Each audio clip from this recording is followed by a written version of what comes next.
The Ukraine Defense Forces, indeed, the Ukraine people are desperate right now because it's been a very bloody winter and Russia is trying to bleed the Ukraine to death. Putin is throwing tens of thousands of Russian citizens at the Ukraine defenses. He doesn't care, but the president of Ukraine cares deeply. So having had success with tanks, it makes sense that their next ask is for what they need most, which is fighters. Realistically, do you think Western allies will give the fighter jets? Quite frankly, at this stage, it's still unclear.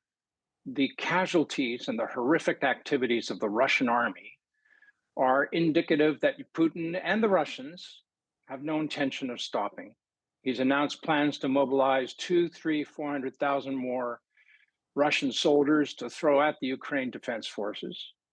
So he's given every indication that this barbaric activity will continue. And so the patience of the West is perhaps starting to wear thin, not in terms of supporting the Ukraine, but putting up with the antics of Putin and his murderous mob. How do you think fighter jets would change the fight for Ukraine? Well, right now, there's essentially air parity. In other words, the Ukraine Air Force and the Russian Air Force are more or less at a standstill because the terrain below is dominated by the most dense concentration of anti-aircraft missile systems in the world. The modern Western jets have sophisticated systems which can help them survive a bit longer, but it's still going to be an extraordinarily dangerous environment. But where they can help is in some of the specialist munitions they can carry to destroy large numbers of Russian tanks, vehicles, gun concentrations, long-range attack, and that will be invaluable.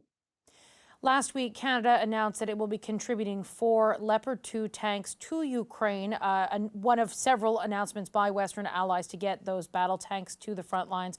What is your reaction to Canada saying 4 right now, possibly more later? Well, I think it's good that we've stepped up to the plate. I approve, not that my approval is required, but I heartily support the idea of sending lethal weapons to Ukraine.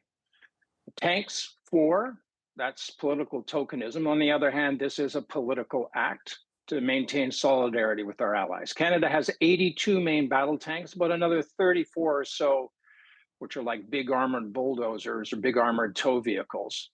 And of that 82, the fact we can only muster 4 right now speaks to their state of readiness. So obviously they need more funding and maintenance support to get the rest up to speed. So hopefully we can contribute a bit more. But there will come a time again when Canada needs tanks for its own purposes, perhaps as the deployment of a brigade group to Latvia, because let's not forget the Russian bear probably has no intention of stopping.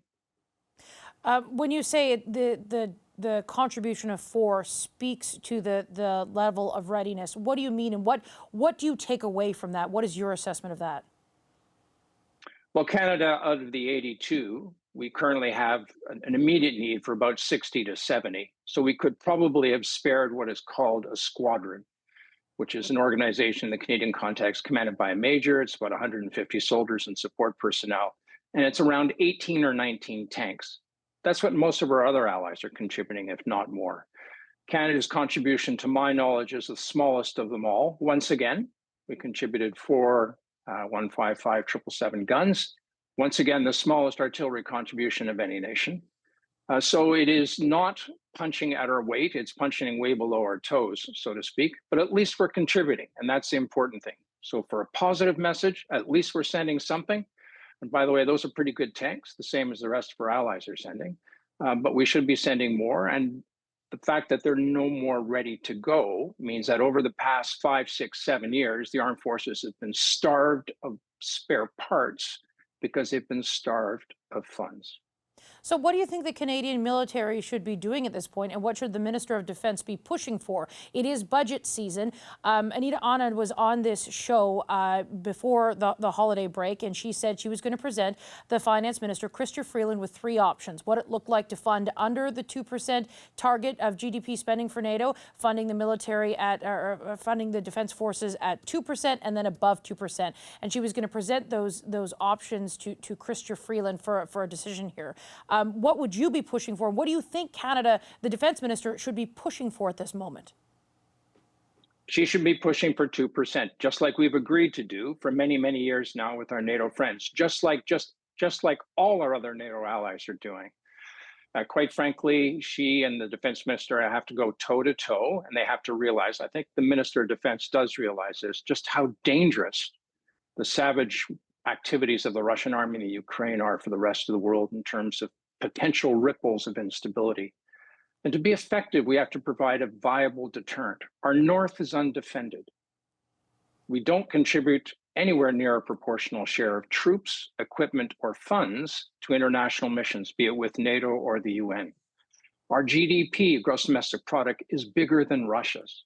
So surely we can meet the need, if not now, when, to step up to the plate, re-equip our armed forces at a capable level such that we'll regain credibility in the eyes of our allies, and we can make meaningful contributions not only to our own defense, but those of our friends. You say regain credibility in the eyes of our allies. What do you mean by that? Do you think Canada is looked down upon by the allies when it comes to defense spending and contributions? Yes, categorically, absolutely. I'm in close contact with a large number of retired general officers who held positions of extreme responsibility in their own nations. No matter what the political spin might be right now, our contributions have not met the needs, have not met the desires, or indeed the aspirations of those countries that we're supporting, specifically the Ukraine, who are very polite and generous and thankful for all and everything we do give them. On a positive note, Canada has been one of the leading contributors of money. But let's spend some money on Canadian defense as well as Ukraine defense. I mean, it's not like the Liberal government is out of practice of spending great deals of money in a short period of time.